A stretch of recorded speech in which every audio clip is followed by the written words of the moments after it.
மக்களே இப்போ சோகம் என்னன்னா, இந்தியா வந்து மறுபடியும் நியூசிலாண்டுக்கு எதிராக ஒரு ஹோம் சீரியஸை தோத்துட்டு பரிதாபமான நிலையில் இருக்குது. இதை கோச்சுக்கிட்ட போய் கேட்டோம்னா, இந்த சேம் டீம் தான் ஏஷியா கப்பை வின் பண்ணிச்சு, சேம் டீம் தான் T20 வின் பண்ணிச்சு, சேம் டீம் தான் இங்கிலாண்டில் போய் சீரியஸ் வின் பண்ணிச்சு அப்படின்ட்டு கதையை அடிச்சு விடுவான்.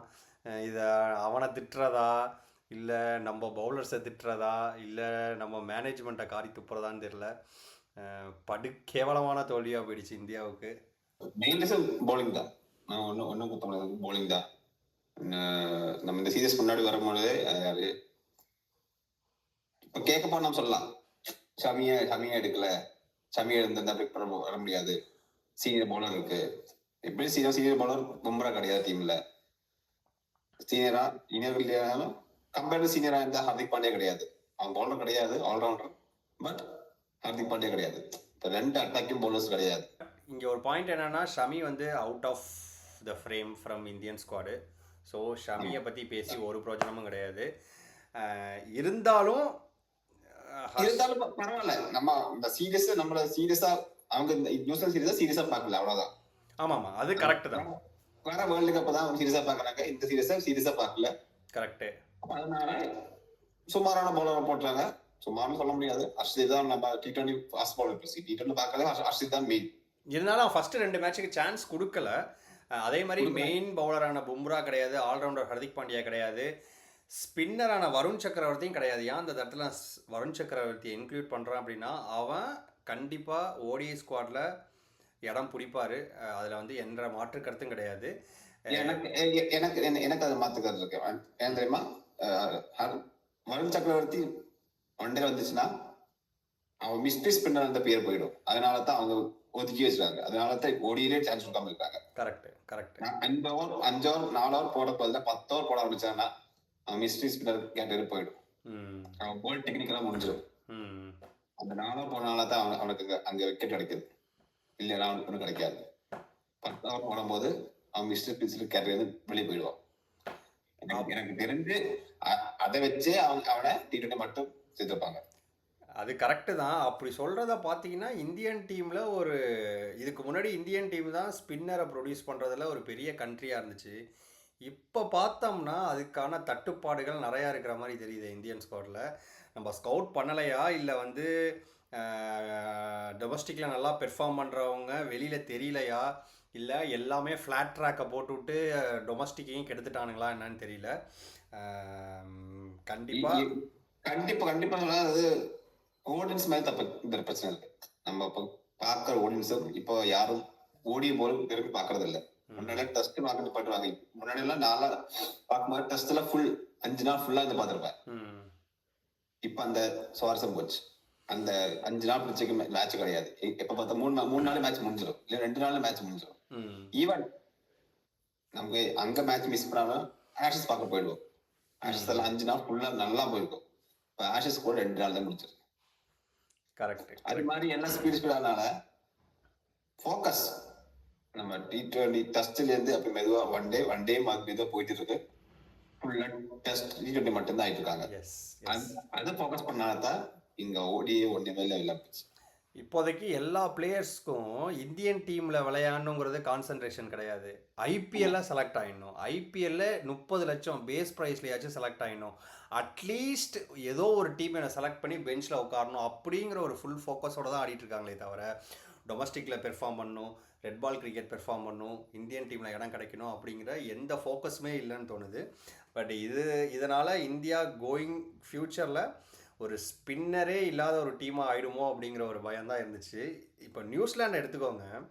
அந்த ஸ்பின் பவுலரு ஃபிலிப்ஸ்லாம் நல்லா போட்டோம். போன மேட்ச்சு ஃபிலிப்ஸு பிரேஸ்வெல் வெறும் 19 ரன் கொடுத்துட்டு போகிறான். Like when compared to Indian bowling attack, இந்தியனோட டொமஸ்டிக் சர்க்கியூட், இவ்வளோ இதை வச்சுட்டு நம்மளால் ஒரு நல்ல ஸ்பின்னரை வந்து ப்ரொடியூஸ் பண்ண முடியலையோ அப்படிங்கிற ஒரு வருத்தம் இருக்குது. அது மட்டும் இல்லாமல் குல்தீப் இந்த சீரியஸு இந்த மேட்செல்லாம் தோற்றதுக்கு மெயின் ரீசன் என்னென்னா, மிடில் ஓவரில் விக்கெட்ஸே எடுக்கிறது இல்லை. அதுதான் மெயின் ரீசன் இந்தியா தோற்றதுக்கு. அது மட்டும் இல்லாமல் குல்தீப் யாதவ் பெர்ஃபார்மன்ஸ் வந்து ரொம்ப டவுன் ஆகிட்டே இருக்குது. ஜடேஜா உச்சக்கட்டம் வச்சுட்டு ஐ திங்க் இந்த சீரியஸ் தான் ஜடேஜாவோட லாஸ்ட் சீரியஸாக இருக்கும். லாஸ்ட் 5 மேட்ச்சில் பார்த்தீங்கன்னா வெறும் ஒரே விக்கெட் தான் எடுத்திருக்காரு. இந்த நியூசிலாந்து சீரியஸ்லேயும் விக்கெட் எதுவும் பண்ணலை, பேட்டிங்கும் ஒன்றும் பண்ணலை. கிட்டத்தட்ட எக்கனாமி 7ல் போட்டுக்கிட்டு இருக்காரு. அவரை வந்து ரீப்ளேஸ் பண்ணுறது தான் அக்ஷர் பட்டேலோட வேலை. இந்த சீரியஸே ஏன் அக்ஷர் பட்டேல் இல்லை அப்படின்னா ஒரு T20க்கு இருக்கார். எஸ், அந்த ஒரு ரீசன்னால தான் அவர் இல்லைன்னா ஜடேஜாவை இனிமேல் நம்மளால் ஒயிட் பால் மேட்ச்சுக்கு பார்க்கவே முடியாது. I hope only for test cricket. We are going to miss Jadeja soon. அது கண்டிப்பா அது பர்ஃபார்மன்ஸ் வைஸ் பார்க்கும்போது அப்படிதான் இருக்கும். கண்டிப்பா அவன் எப்படினாலும் எங்கேயும் பர்ஃபார்மன்ஸ் கிடையாது. டெஸ்ட்ல கூட நமக்கு நல்ல அவனை ரீப்ளேஸ் பண்ண யாரும் கிடைக்கல. அதனால தான் இப்பவும் ஜடேஜா யூஸ் பண்ணிட்டு இருக்கோம். டெஸ்ட்ல பெர்ஃபார்ம் பண்ணல சொல்ல முடியாது. அவன் தான் ஆல்ரவுண்டர் இருக்கான். அவன் தான் தேவையான டைம்ல மேட்ச் நின்று விளையாடுவான். பட் அங்கேயும் நம்ம அவனை ரீப்ளேஸ் பண்ணக்கு யாரும் கிடைக்காதனால தான் இப்பவும் ஜடேஜா வெட்டி கொடுத்துருக்கோம். அந்த மாதிரி ஒரு ஆல்ரவுண்டர் ஸ்பெண்ட் கிடைக்கல. அக்செப்ட் பண்ணி இன்னும் பெர்ஃபார்ம் பண்ணியிருந்தா வந்துடும். இப்போ கம்பீரோட அடுத்த கட்ட பிளான் என்னென்னா, சரி ஹோம் சீரீஸை தோத்துட்டோம், ஃபுல் ஃபோக்கஸ் T20 போகிறோம், T20 வேர்ல்டு கப் வின் பண்ணுறோம், இந்த ஹோம் சீரீஸ் தோத்ததுக்கான அடையாளமே இல்லாமல் பண்ண போகிறோம் அப்படிங்கிற ஒரு மைண்ட் செட்டில் தான் அந்த மனுஷன் இருக்கார். இந்த இருக்கிற இந்தியன் டீம் வந்து அதுக்கு அதிக சான்சஸ் இருக்குது வின் பண்ணுறதுக்கு.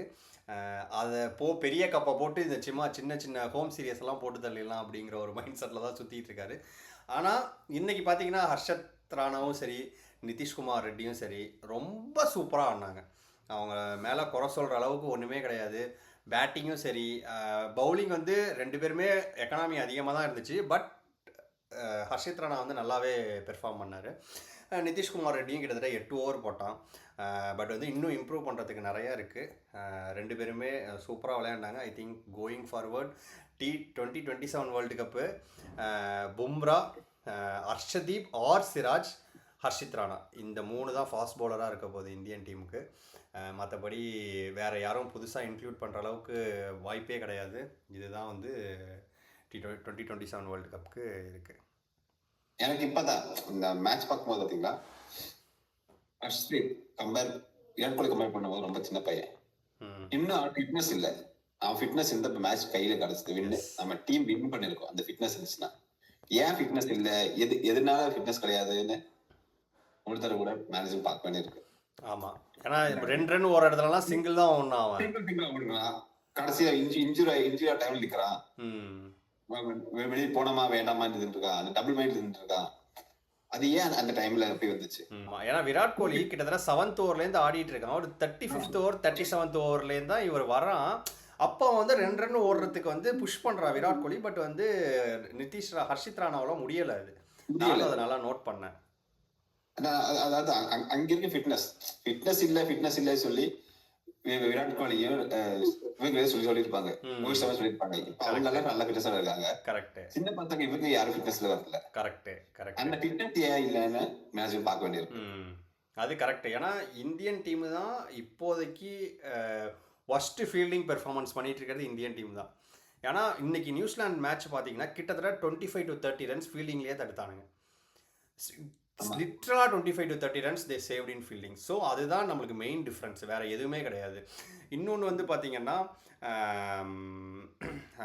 டாப் ஆர்டரை வந்து பெர்ஃபார்ம் பண்ணாதான் மிடில் ஆர்டர் அடிக்கணுங்கிற ஒரு மைண்ட் செட்டில் தான் இருக்காங்க. அந்த மாதிரி மைண்ட் செட் இருந்துச்சுன்னா விராட் கோலியும் ரோஹித் சர்மாவும் இல்லை அப்படின்னா கண்டிப்பாக இந்த இந்தியன் கிரிக்கெட் டீம் வந்து பாதாள நிலைமைக்கு மேலே, ஸ்ரீலங்கா எப்படி கீழே இருக்குது இன்னும் அந்த நிலைமைக்கு தள்ளப்பட்டுருவாங்களோன்னு தான் ஒரு பயமாக இருக்குது.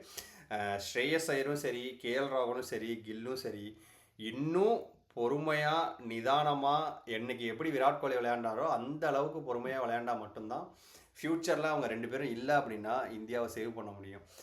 இல்லைனா ரொம்ப கஷ்டம். நான் என்ன நினைக்கிறேன்னா, இந்த இடத்துல ருத்துராஜ் வந்து விளையாண்டுருந்தா இந்தியா வின் பண்ணியிருக்குமோ? அந்த இடத்துல ருத்ராஜ் வந்தாலும் யார் வந்தாலும் ஒன்றும் பண்ண முடியாது. நீங்க ருத்ராஜ் பார்க்கறதானா எப்படி தெரியுமா, ருத்ராஜ் செஞ்சுரி அடிச்சதே தோக்கும். நீங்க அந்த செஞ்சுரி அடிக்கிறதா டீம் வின் பண்ணாது. அதுக்கு அடுத்தது நீங்க போன மேட்ச் ருத்ராஜ் செஞ்சுரி அடிச்சிச்சு சொல்லியிருந்தா, அடிச்ச செஞ்சுரி எல்லாம் ஃபர்ஸ்ட் இன்னிங்ஸ் அடிச்சிருக்காங்க ருத்ராஜ். நீங்க மறுபடியும் ஃபேன்ஸ் சொல்லுவாங்க, விஜய் ஹசாரி பாத்தீங்களா? அங்க அடிச்சிருக்காங்க, இங்க அடிச்சிருக்காரு. விஜய் ஹசாரி அடுத்த எல்லா ஃபர்ஸ்ட் இன்னிங்ஸ். இன்னொன்னு சொல்றேன், விஜய் ஹசாரி அடிச்சா இங்கெல்லாம் அடிப்பாங்கிறது சாத்தியமே கிடையாது. விஜய் ஹசாரி ட்ரோஃபில எல்லாருமே அடிக்கிறானுங்க. அதுதான் எனக்கு வருத்தமா இருக்கு. எல்லாருமே போட்டு பொழக்கிறாங்க. நம்மளுக்கு தெரிஞ்ச மெயின் பிளேயர் மட்டும் தான் நம்ம ஃபோக்கஸ் பண்றோமே தவிர, இந்த குட்டி குட்டி பிளேயர்லாம் ஃபோக்கஸ் பண்றதில்ல. நேத்தி செமிஃபைனல்ல ஜடேஜான்னு ஒரு பிளேயர் வந்து பொழந்து கட்டியிருக்கான் 164 ரன்னு. இதுமாரி விஜய் ஹசாரே ட்ரோஃபியை வச்சு இங்கே கான்சென்ட்ரேட் அதில் வந்து சொல்கிறாங்க டொமஸ்டிக்கில் 58 ஆவரேஜ் வச்சுருக்கான், மைக்கேல் பவனோட ஆவரேஜே மிந்திட்டான் அப்படின்லாம் சொல்கிறாங்க. இன்டர்நேஷ்னல் வேறு, டொமஸ்டிக் வேறு. குட்டு டொமஸ்டிக்கில் பெர்ஃபார்ம் பண்ணால் இன்டர்நேஷ்னலில் இடம் கிடைக்கும், தட் இஸ் ஃபைன். அந்த இதையும் இன்டர்நேஷ்னலையும் கம்பேர் பண்ணாதீங்க. ஸ்டாண்டர்டு டொமஸ்டிக் இங்கே இருக்குன்னா இன்டர்நேஷ்னல் இங்கே இருக்குது, அப்படி ஒரு ஸ்டாண்டர்ட் இருக்குது. நீ சொல்கிற மாதிரி லைக் வந்து ருத்ராஜ் இருந்திருந்தாலும் கொஞ்சம் கஷ்டம் தான் எனக்கும் தோணுது. அதான் ரீசன்னா ருத்ராஜ் எவ்வளவு மேட்ச் எக்ஸ்பீரியன்ஸ் இருந்தாலும் அந்த கஷ்டம் தாங்க முடியாது. எக்ஸாம்பிள் நான் இப்ப சொன்ன எக்ஸாம்பிள் தான். செகண்ட் இன்னிங்ஸ் ஆவரேஜ் ரொம்ப கம்மி. அதை விட விடுங்க, எந்த ஐபிஎல் எடுத்தாலும் அவன் செகண்ட் இன்னிங்ஸ் பெர்ஃபார்ம் பண்ண மாட்டான், மட்டும் தான் பெர்ஃபார்ம் பண்ணிருப்பான். கரெக்ட். எங்க அவன் நின்று சேஸ் பண்ணி வின் பண்ணி கொடுத்த எந்த மேட்சும் கிடையாது. கரெக்ட். செகண்ட் இன்னிங்ஸ் வரும்போது அந்த ப்ரெஷர் ஹேண்டில் பண்றது ருத்ராஜ் முடியாது. அப்படி ப்ரெஷர் ஹேண்டில் இல்லை, அவன் டீமுக்கு தேவையில்லை. அதுக்கு எவ்வளவு பெட்டர் செய்யலாம். மேட்ச் மீட் பண்ணுறது பெர்ஃபெக்ட்டான ஆளு செய்யலாம். கரெக்ட். அது கண்டிப்பா செய்யலாம். கரெக்ட். அந்த பொசிஷனுக்கு அவ இல்லைன்னா, யாரும் கிடைக்கலன்னா மட்டும்தான் ருத்ராஜ் ஜெயிக்குவாது. டாப் ஆர்டரும் சரி, மிடில் ஆர்டரும் சரி, இந்தியாவுக்கு ரொம்ப பிரமாதமா இருக்கு. ஆனா சின்ன சின்ன மிஸ்டேக் தான் இன்னைக்கு விக்கெட் விழுந்தது எல்லாமே. கேஎல் ராகுலுக்கு ஒரு குவிக்கர் போட்டு அவுட் ஆயிடுவான். ஸ்ரேயஸ் ஐயரும் சரி, ரோஹித் சர்மாவும் சரி, எதுக்கு அந்த ஷாட்டை அடித்தானுங்கன்னே தெரியல. சம்மந்தமே இல்லாத ஷாட் அடித்து மிட்டானில் வந்து அவுட் ஆகிட்டு போகிறானுங்க. லைக் வந்து அதெல்லாம் ஒரு தவிர்க்க வேண்டிய விக்கெட்ஸு. சுமன் கில் வந்து பிருத்திவி ஷா வந்து ஒரு காலத்தில் 2019-20 இந்த இடத்துல போட்டினா விக்கெட் விடுவோம் அப்படின்னு ரிக்கி பாண்டிங் கமெண்ட்ரியில் சொல்லுவார். சேம் அந்த இடத்துல போடுவான், விக்கெட் விடுவோம். அந்த ஒரு டெஸ்ட் சீரியஸு ஓடியே எல்லாத்துலேயும் சேம் விக்கெட். அதே மாதிரி தான் இன்றைக்கி கில்லு வந்து தவிச்சிக்கிட்டு இருக்கான்னு நினைக்கிறேன். பிச்சு கொடுத்து லைட்டாக உள்றா வந்தாலே தலைவன் போல்ட் ஆயிடுறான். போல்டு கில்லு 2 பேருக்கும் ஏதோ ஒரு காதல் கதை ஓடிட்டு இருக்குன்னு நினைக்கிறேன். எதுவுமே பண்ண முடியாத அளவுக்கு பெர்ஃபார்ம் பண்ணிகிட்டு இருக்கான். அதுக்குன்னு விராட் கோலி பெர்ஃபார்மன்ஸில் you need to prove yourself if you need to be in the squad அப்படிங்கிற ஒரு வேர்ட்ஸை வந்து நம்ம அகார்கரும் கம்பீரும் யாரோ ஒருத்தவங்க சொல்லிட்டாங்க. அன்னையிலேருந்து மனசை அடிச்சுக்கிட்டு இருக்காங்க. ஒன்று சொல்லிட்டா நீ என்னடா என்ன சொல்கிறதுக்கு அப்படின்ட்டு அவன் பாட்டுக்க பெர்ஃபார்மன்ஸாக அடித்து தள்ளி விட்றான். எப்படி இப்படி ஒரு கன்சிஸ்டன்சி, எப்படி அதை வந்து திங்க் பண்ணுறான். ஏன்னா 1 century 2 century 3 century like okay fine, கண்டினியூஸாக பண்ணுறான், கன்சிஸ்டன்சியாக இருக்கான்னா. ஆனால் கண்டினியூஸாக எல்லா மேட்சும் லைக் வந்து 0 எரர்ஸ்ன்னு சொல்லுவாங்கள்ல, அந்த மாதிரி தான் ஆடிட்டு இருக்கான். சிங்கிளு டபுளு 7 பாலுக்கு ஒரு 4, சிங்கிளு டபுளு 7 பாலுக்கு ஒரு 4. ரிஸ்க் ஷாட்லாம் கிடையாது. பால் போடுறான், கட் பண்ணுறான் பேக் ஹேண்டில், சிங்கிளு தேவையான பாலாக 2 ரன் ஓடிக்கிறான். இதையே அடித்து பார்த்தீங்கன்னா 100 ரன் வந்துடுறான். அந்த கன்சிஸ்டன்சிக்கு லைக் அப்படி ஒரு பெர்ஃபார்மன்ஸை பண்ணிகிட்டு இருக்கான். அதான் என்ன சொல்லுவான் அப்படின்னா, you need to prove your self in the squad அப்படின்னு தான் சொல்லுவான் அஜித் அகார்கர். ஸோ அது வந்து உன்னைய பார்த்து தான் சொல்லியிருக்கான்னு எவனோ குத்தி விட்டான் போல, அதுலேருந்து பெர்ஃபார்மன்ஸாக அடித்து தள்ளிட்டான். ஐ ஹோப் வந்து இன்னும் 15 செஞ்சுரிஸ் இருக்குது உன்னோட தலைவனோட ரெக்கார்டை பீட் பண்ணுறதுக்கு. 40 ODI மேட்சஸ் இருக்குது டில் 2027. இன்கேஸ் இந்த 40 ODI மேட்சஸும் விளையாண்டார் அப்படின்னா 3 மேட்சுக்கு ஒரு செஞ்சுரி அப்படின்னாலும் என் தலைவன் வந்து அடிக்கிறதுக்கு அதிக வாய்ப்பு இருக்குது. சச்சின் ரெக்கார்ட் ப்ரோக் பண்ணுறதுக்கு அதிக வாய்ப்பு இருக்குது. ப்ரோக் பண்ணுவானா மாட்டானா அப்படிங்கிறத எல்லோரும் கமெண்ட் பண்ணுங்கள். ஐ ஹோப் அட்லீஸ்ட் 99, 97 அப்படின்னு இருந்துச்சுன்னா 2027 வேர்ல்டு கப்லேருந்து கொஞ்சம் ஒரு எக்ஸ்டென்ஷன் சாம்பியன்ஸ் ட்ரோஃபி வரைக்கும் ஈக்குவலாக வச்சுட்டு பாய் அப்படின்னு. அவ்வளோதான். கரெக்ட்.